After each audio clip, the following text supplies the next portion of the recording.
As we know, the conversation has really taken off when it comes to Iran in terms of the intelligence and the reports about all that. I did want to ask you more so about the impetus behind the actual U.S. involvement itself. Because I know that even some members of your party in Congress have pushed back and said, well, the president campaigned on no more wars and then get involved here. Why is that okay in your mind for the United States to get involved when that was something that was a big platform for the party when it came to this election? Well, the president was also very clear that Iran could never have a nuclear weapon. He's been saying that consistently going back to 2011. And Republicans and Democrats, presidents, members of Congress have said repeatedly that Iran cannot get a nuclear weapon. Obviously, they have shown over the last year a willingness to use ballistic missiles to indiscriminately target Israeli civilians. And remember, there's over 700,000 Americans that live in Israel at a given time, dual citizens of the state of Israel and the United States. We have over 40,000 troops in the region. You cannot allow Iran to have a nuclear weapon. The president made a difficult but necessary decision to eliminate the threat. He gave Iran 60 days to negotiate. They refused to do so, trying to drag out the negotiations as long as they could. And ultimately, on day 61, Israel took action, and the United States then came in to finish the job with respect to those nuclear facilities. And without getting into the actual classified intelligence, the fact is that Iran's nuclear capabilities have been severely eliminated. And that is really imperative in this process.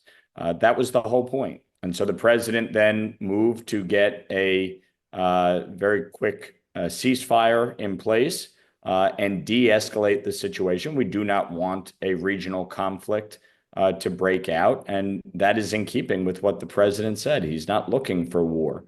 But sometimes you have to take necessary and decisive action to prevent something from happening. I mean, I guess the question to my Democratic colleagues and maybe some Republicans would be, what would you do if Iran actually used a nuclear weapon? What would be the response? Do we want to wait for that to occur? You have to be willing to take decisive action.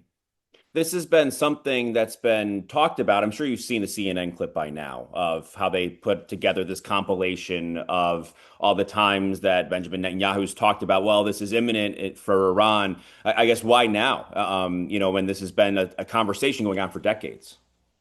Well, as the IAEA came out with a report saying they are in clear violation of international law, they have, in fact, significantly enriched uranium over the last year. And again, we have seen since October 7th, with Iran's funding of terror proxies, with their willingness to use ballistic missiles in the thousands to indiscriminately target Israel and civilian populations, that they were, in fact, close to having enough enriched uranium to have a nuclear weapon. And that is unacceptable.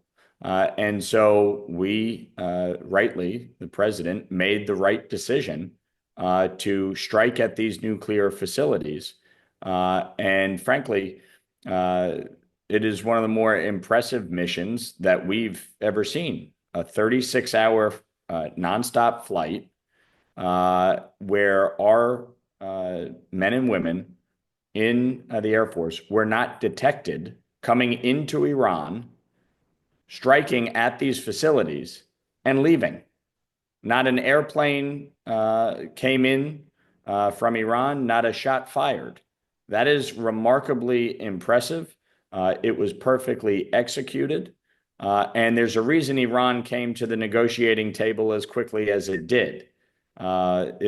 If the mission was not successful, Iran would not be entered into a ceasefire.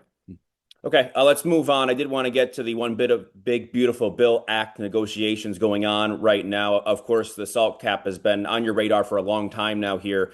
How do you convince a senator from Alabama to raise it or get rid of it? I know that's been, I know you want to go to 40,000, but I know how do you convince someone that's not directly impacted by this? Look, this is very simple. The fact is, you need 218 votes in the House and 50 plus one in the Senate.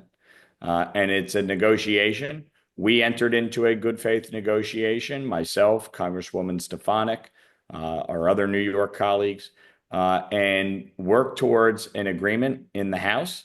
And so we have continued that dialogue, continued that engagement with the Senate, and I am confident we will have in place a deal that is in keeping with the House agreement and really provide tax relief to middle class and working class families all across New York.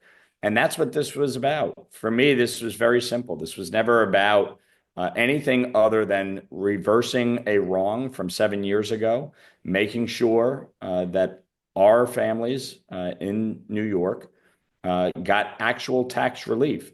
You know, the Democrats talked about doing this back in 2018, 2019, 2020, 2021. They never did. They never got it done. And so we're in a position to deliver on this. And this is something that we're fighting tooth and nail to get across the finish line. How big a priority is it right now to get this part of the deal done? Well, considering that we've been meeting with the Treasury Secretary and the administration, they know how important it is, and obviously we do. So this is a key component of the deal, and we're working to get it done. You, along with some of your colleagues, calling on some of the New York Democrats to make a stance on Zoran Mamdani's candidacy now that he won the primary in New York. Why make that statement? Well, listen, he's an avowed socialist. That's not something I call him. He proudly calls himself a socialist. He said in an interview last night that he's against capitalism. He doesn't support it. This is someone who has advocated for defunding the police, somebody who wants to eliminate all cooperation with immigration and customs enforcement officials, wants to provide free groceries, free busing to everyone in the city, wants to Why is raise that bad, though? taxes astronomically. Well, Why? who's paying for it? Are you going to pay for it? I mean, this is the comedy of errors with these proposals. New York State has increased state spending by $100 billion in a decade. We lead the nation in out-migration. Businesses are leaving. We have the highest tax burden and the worst business climate in the country. And Zoran Mamdani is now saying he wants to raise taxes. He wants to provide free everything to everybody. He wants to freeze the rent. So if you're a landlord and you have the rents freezed on you, but you have to increase your tax liability, you have to increase your utility liability, who's paying for it? How are you doing that? And that's the fundamental problem. At some point with socialism, you run out of other people's money. And the fact is, businesses and the highest net earners can leave this state, and they have been, and they are, and they're going to Florida. And hell, they're even going to New Jersey or Connecticut because it's a cheaper cost of living or cheaper to operate your business there. So this is a fundamental issue where Democrats need to make clear to New Yorkers where they stand. Do they support an avowed socialist who has engaged in rank anti-Semitism, who wants to raise taxes astronomically, who wants to provide free everything, who wants to defund the police, who wants to end all cooperation with ICE? Is that who they support? And they should be able to say yes or no. It's a pretty straightforward answer. This isn't a muddled choice. This is pretty stark. You either say yay or nay, but New Yorkers deserve to know. And you heard just yesterday, Kirsten Gillibrand couldn't bring herself to say where she stood. She goes, "Oh, I vote in Albany." Really? That's leadership. Kathy Hochul. "Oh, I'm not sure that I'm endorsing him yet. We're going to continue the conversation." What is there to continue? I mean, you know where he stands. He's been pretty clear. To his credit, he's very transparent about what he believes. Yeah, he has tried to explain a lot of that, you could say. I do want to ask you while we have you if we have seen this conversation continue about him. You mentioned the anti-Semitism accounts, if you will.